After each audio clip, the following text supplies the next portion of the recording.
Тариагаа тариулсан хүлээгээд байдгийн гимрөө. Сая гартаа сорилттой болоод 10 цэгийн трансгартад 900 нойр тариулаг болохоор тариал гэсэн чинь жоохон гатгаж өвдөөд юм. Дараал гайг байна гэх нэлмс уул гайг байсан гэх.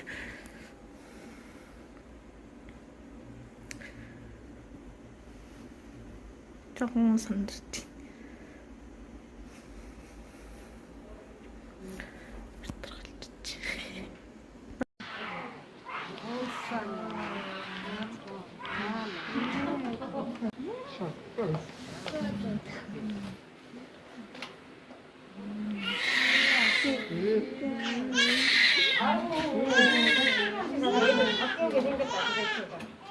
얼마나 목소리가 큰지. 아, 여기 와봐요. 애기 아빠가 누구예요? 애기 아빠인가? 그냥 옆에서 봤고.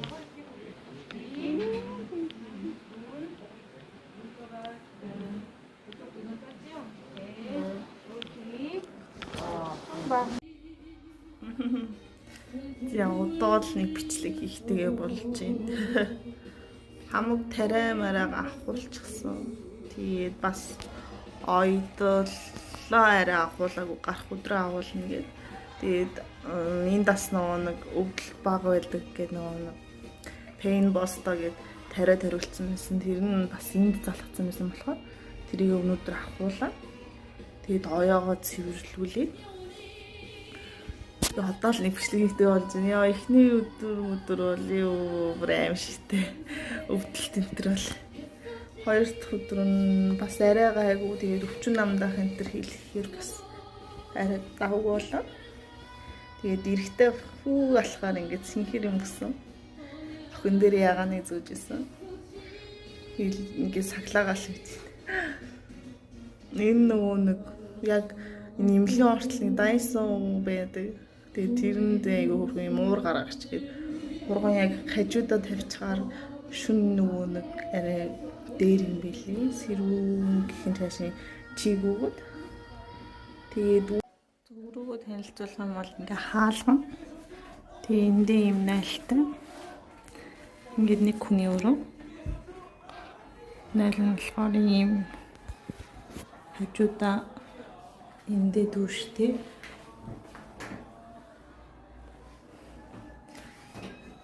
Яа. Тэгээд харах юм бол эндээ нэг зурагттай.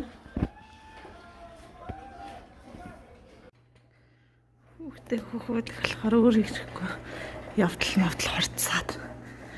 Тэгээд хөл гээд ирчихин.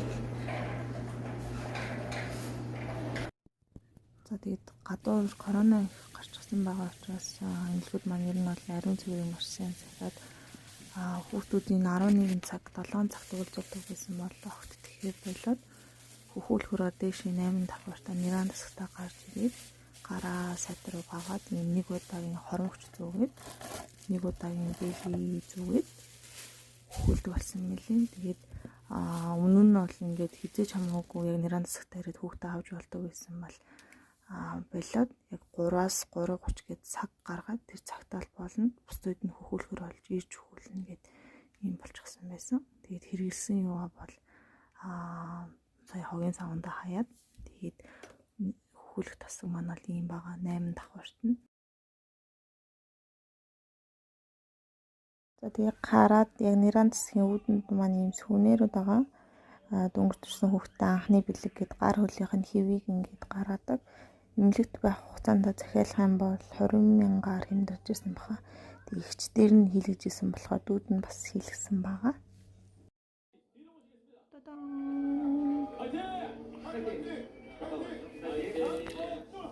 За сүүлд хань болж байгаа юм маань бол телевизэр лээ. хэдүүлэн хамт таацгаая.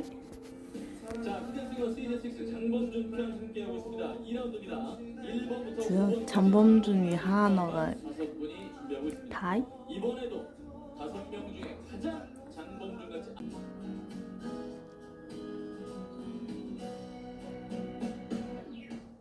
흔들리는 꽃들 속에서 자, 옛날에 심심해 야tlар. 아이고, 천하다.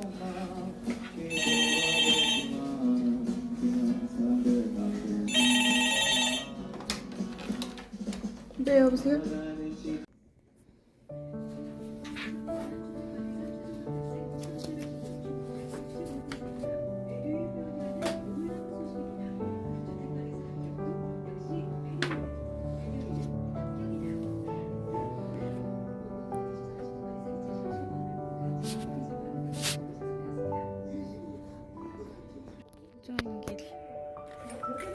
байнгын мягтай шүл уусаар агаад эмнэлгээс гарахнэ.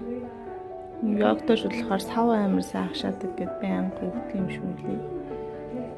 Тэгээд одоо ер нь жоохон цалах марктай болж байна.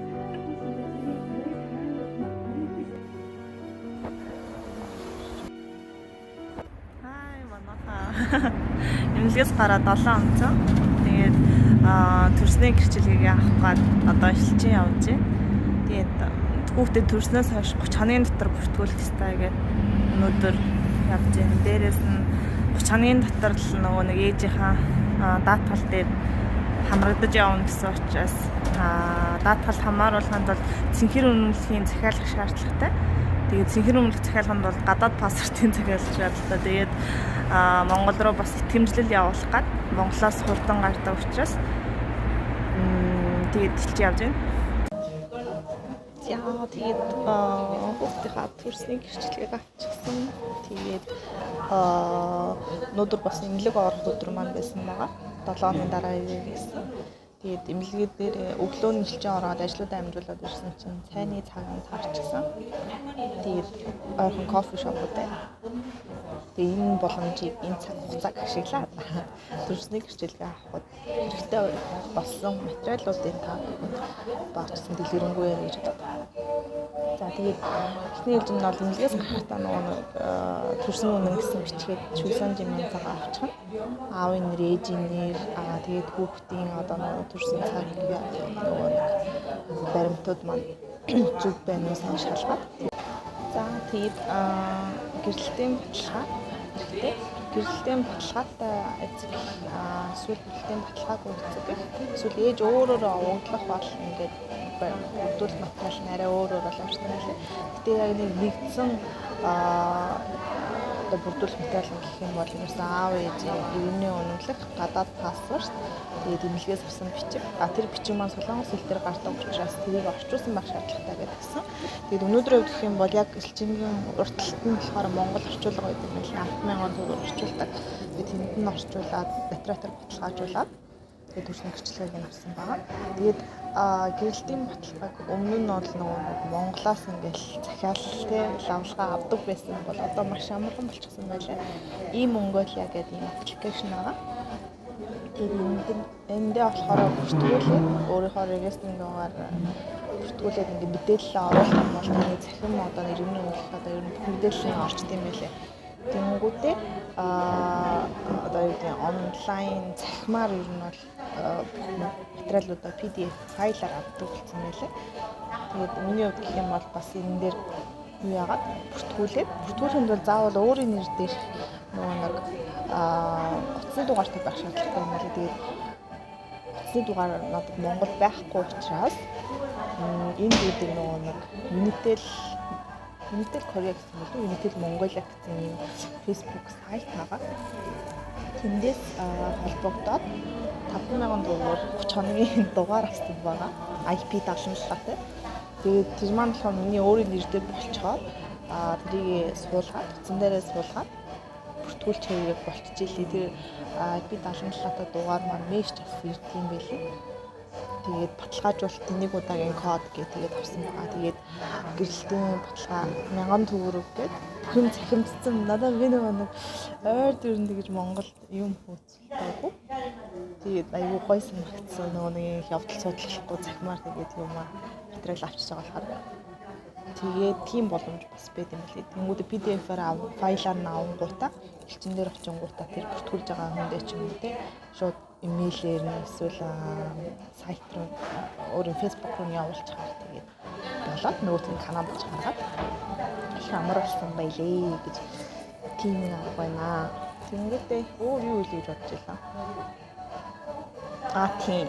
Юу яагаад одоо би энд яг нэг элчингийн нэг одоо нитратын үйлчлэгийн 2000 гээд тэнгүүтээ бас нэг итгэмжлэл хийхэд 6,000 гээд тэнгүүтээ тэрийг Монгол руу явуулах юм бол одоо факсаар явуулах юм бол 10,000 гээд тэгээд эднэрийг нэг орхоос өмнө төлбөрөнд төлчөөд хэмээн сан болгочод ороод яг нэг цонхон дээр очиод хүчүүл зүгээс нэг тэгэхгүй дээшээ доошоо яваад тэгээд нэг цаг баг байх юм бол хүний одоо хүн ихтэй байх юм бол цаг их шалтгаалх учраас энд нь одоо бүртгүүл бишээ мөнгөөр шилжүүлчихэд орчуул зүгээс магтсан байгаа.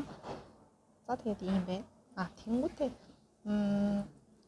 төрсний гишэлгийг бол 30 хоногийн дотор авах хэрэгтэй гэдгсэн байгаа. Тэгээд гадаад паспортын бас дэмжлэлээрээ захиалчихсан.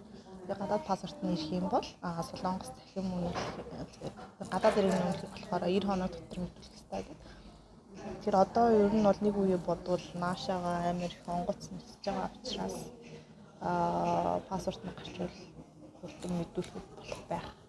Тэгээд яг анхаарах зүйл нь гэх юм бол энэс гарахтаа хүүхдийнхаа мэдээлэл нь үнэн зөв байна уу? Тэгээд өөрийн ээж аавын гэмээр нь зурсан байна уу? Хэрэг зурх юм бол нэг мэдээлэл маань орохгүй учраас тэр болгоныгаа сайн шалгаарай гэж хэлмээр байна. Тэгээд нэг юм байна. Яа тэгээд энэ 핸드폰 오는데?